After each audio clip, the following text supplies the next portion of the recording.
Never say I'm busy again. Hi, I'm Mike Mason. This is the Immortal Combat Podcast. The Immortal Combat Podcast is the podcast arm of Very Christie. Very Christie is a Catholic lay apostolate devoted to help men attain the full stature of Christ by growing strong in mind, body, and spirit. If you'd like to learn more about our work, you can check us out online at verychristie.com or stjosephsociety.org. All right, gentlemen, I hope you guys are having a great week. Happy Friday to you all. We are on the precipice of Memorial Day weekend. And so I hope you guys are excited to have to kick off the unofficial start of summer, which is always a really good time. So hope you guys have a blessed Memorial Day. All right, this week we're going to pick up where we left off last week, discussing Conor Gallagher's book, You Are Never Too Busy. Okay, nice skinny little guy. It's a great text. I'm given two very short reflections on what's in it. It's worth picking up and reading on your own. You could probably sit and read it in one sitting. But I want to point out a couple things to you in it, and then, encourage you guys to run out and get that if you're interested.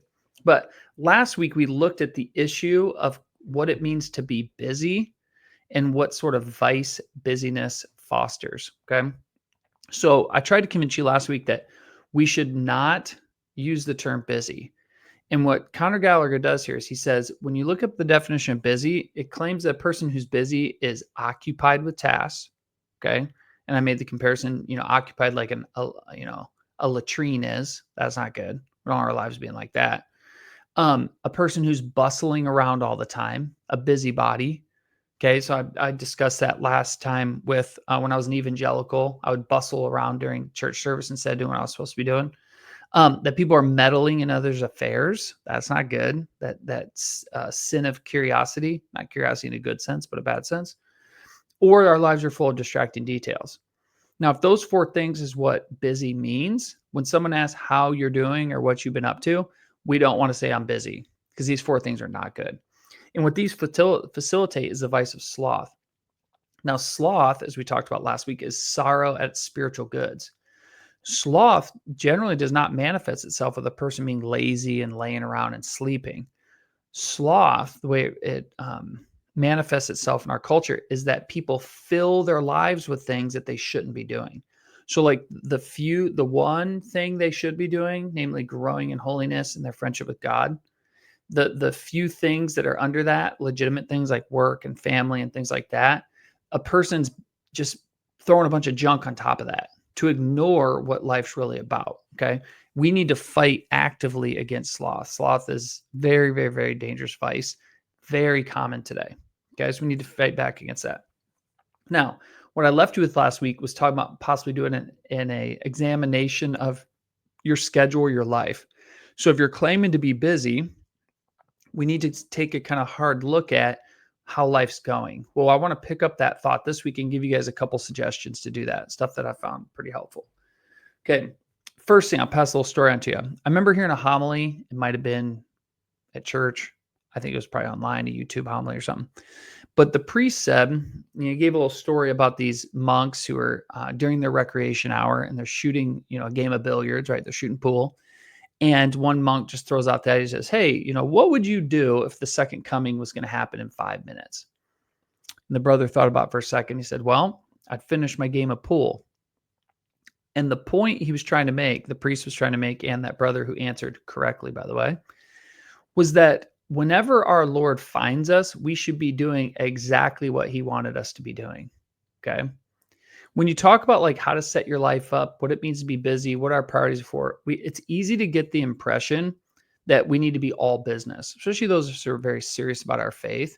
Like all my life needs to be filled with activities that'll build character, stuff like that.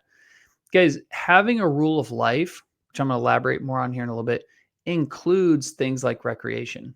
God understands that we need to take a break, do fun things, relax. When it's time to relax, when it's time to do fun things, that's exactly what we should be doing. When it's time to pray, that's exactly what we should be doing. When it's time to work, that's exactly what we should be doing.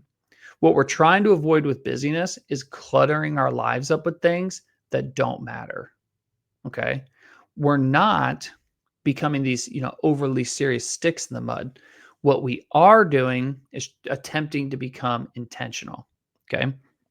Conor Gallagher has this line on page 32. He says this: The trick of the saints is to see the task before you as being the will of God.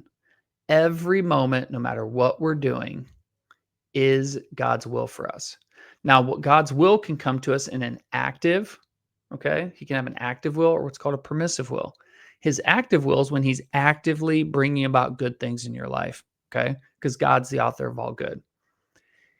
His permissive will is when he permits bad things into your life for the sake of a greater good. Now, his permissive will is not active because God doesn't bring about evil, okay? He's not the cause of evil. However, he permits it at times to bring about a good. Well, wherever we are in life throughout the day, we're either in a situation where things are good or we're putting up with some evil, even if it's something minor. Okay. So God's active and permissive will are at work all the time. Do we find ourselves in that will all the time? Because that is the goal. Okay. So our apostolate here, the Viri Christi apostolate, right? We devote ourselves to attain the full stature of Christ. St. Joe Society, which is one of the arms of our apostolate, in that our mission statement is to order all things to Christ. All things work to God's glory, our sanctification, and the sanctification of our neighbor. That's the idea, right? The fulfillment of the great commandment, love God and neighbor. All right. How do we do this? I got two pieces of advice for you. One I'm going to take from him, and one I'm going to just elaborate on his and add my own thoughts. Okay. He gives two things. One, he says we might need to stop doing stuff, which I'll comment on. He also talks about the fact we might fail. Now, he has some insightful, helpful things to say about that, but I'm going to set that aside. I just want to look at the stop. What should we stop doing? What should we start doing? Now, as you guys know in this podcast, and with our apostolate, we have a rule of life. We encourage men to lead.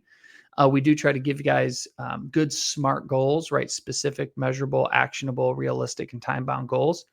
Give guys a common prayer life to lead together. But you guys also know it's not our rule of life's not micromanaging. There's a lot of flexibility in there for a guy to kind of choose how he's going to organize his life. So these are thoughts for you guys that you'll have to mull over, meditate on, write out, think through in order to apply it to your life. But I found kind of a lot of these things helpful for myself, so I'm going to pass them on to you. Okay, first, we need to consider what things we need to stop doing completely. Now, one, obviously, if we're involved in sinful stuff, that's got to go, whether it's mortal or venial. Okay, but second, there can be good things we're involved in that we have to back off from. Okay. I'm a guy, and I imagine a lot of you guys are too. I'm interested in lots of stuff. I love theology. I love philosophy. I love sports. I like hunting. I like lifting weights. I like running. I have tons of stuff I'm interested in doing. Okay. I love coaching football. When I do those things, okay, some stuff I have to stop doing, not because it's bad. It just doesn't fit in what God's calling me to do. Okay. And so I want you to focus. Obviously, sins have to go, but what good things are you involved in? What good things are you and your wife involved in if you're married? What good things are your family involved in that might need to go? Maybe the stuff you're involved in doesn't need to go, but what is on the possible chopping block? It all has to be. Some of it could be abstinence of good things, okay, or we could say maybe backing off good things. All right.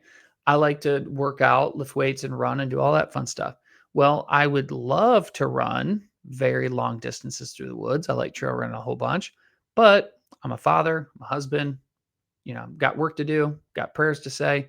And so I just back off that a little bit. I don't give it up. I still enjoy it. It's good for me. It fits in my life and what God, I think, wants me to be doing, but it's just at a lower degree than I would like. That's more of an abstinence type thing. Okay. A few years ago, some buddies and I did Exist 90, okay, men's program you guys are probably familiar with. First time I did it, very helpful. I did a few other times after that with some guys, diminishing returns in the other ones. But the first time was pretty good. All right. One thing we all noticed when we stopped drinking alcohol, eating junk food, eating between meals, we stopped watching TV and movies and sitting on our cell phone, and we stopped, a lot of these kind of bad habits. We had all the time in the world. Okay. So when people say they're busy or they don't have time to do things, we have time for what we prioritize. Okay.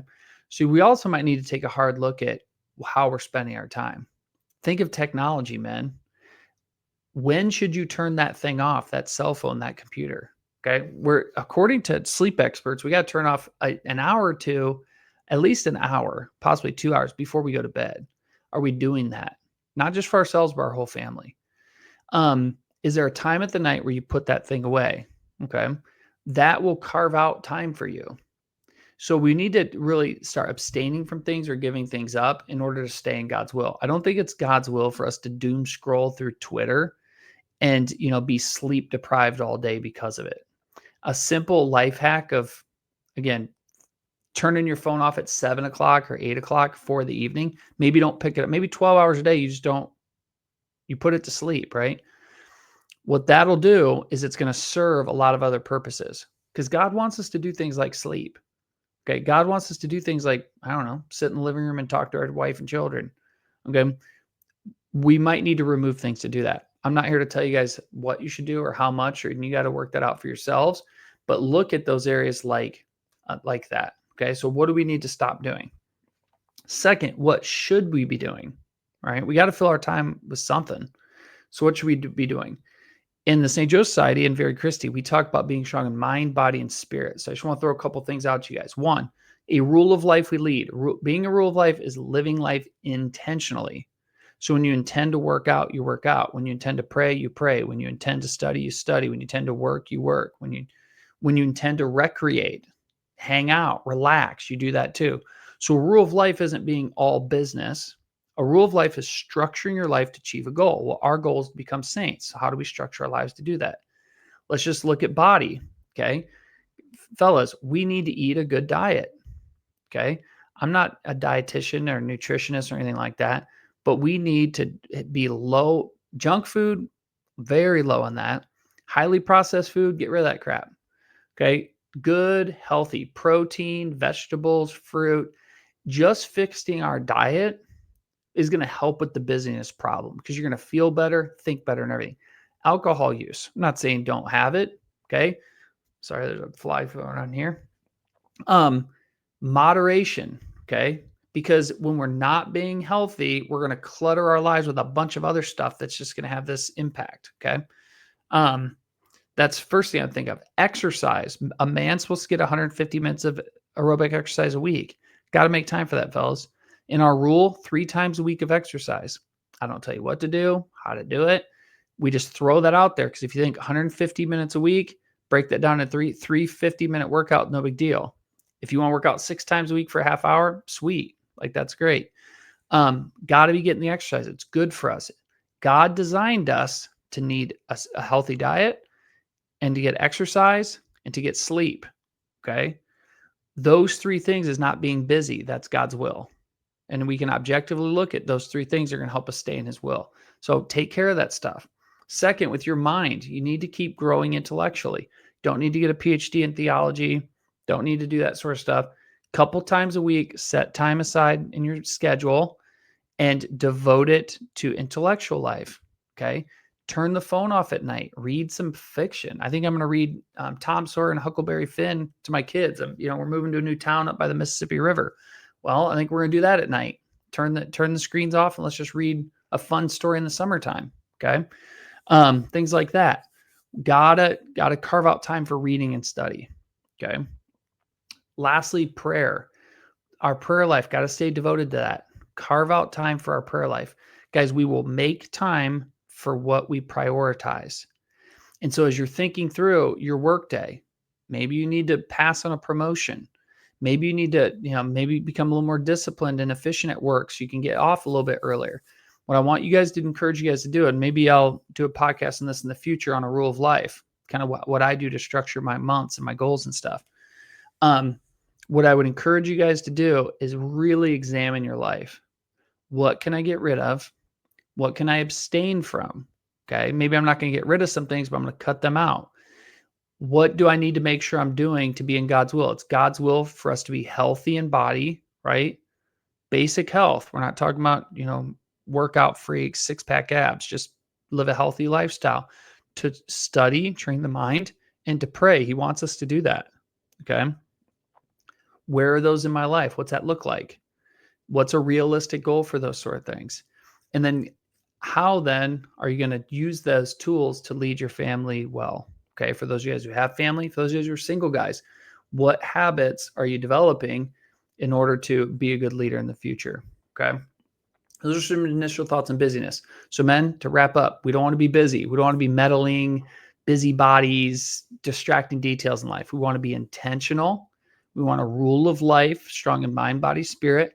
We need to take a hard look at our lives. What things can we get rid of? What things can we cut back on with abstinence? And if you write this stuff out, I think you'll be pretty successful. In fact, we'll just do that. Next week, I'll show you guys what I use to set goals each month, what I use to make sure I'm staying on track. Okay. So we'll talk about it really practical how to do that next week. So I guess we'll do a part 3 of Never Stand Busy again. So, all right, we are over the 15-minute mark. So I'm going to sign off. Gentlemen, have a blessed Memorial Day weekend. Enjoy the unofficial beginning of summer. Take some leisure time, recreational time to refresh. And I will look forward to talking to you guys next time. God bless.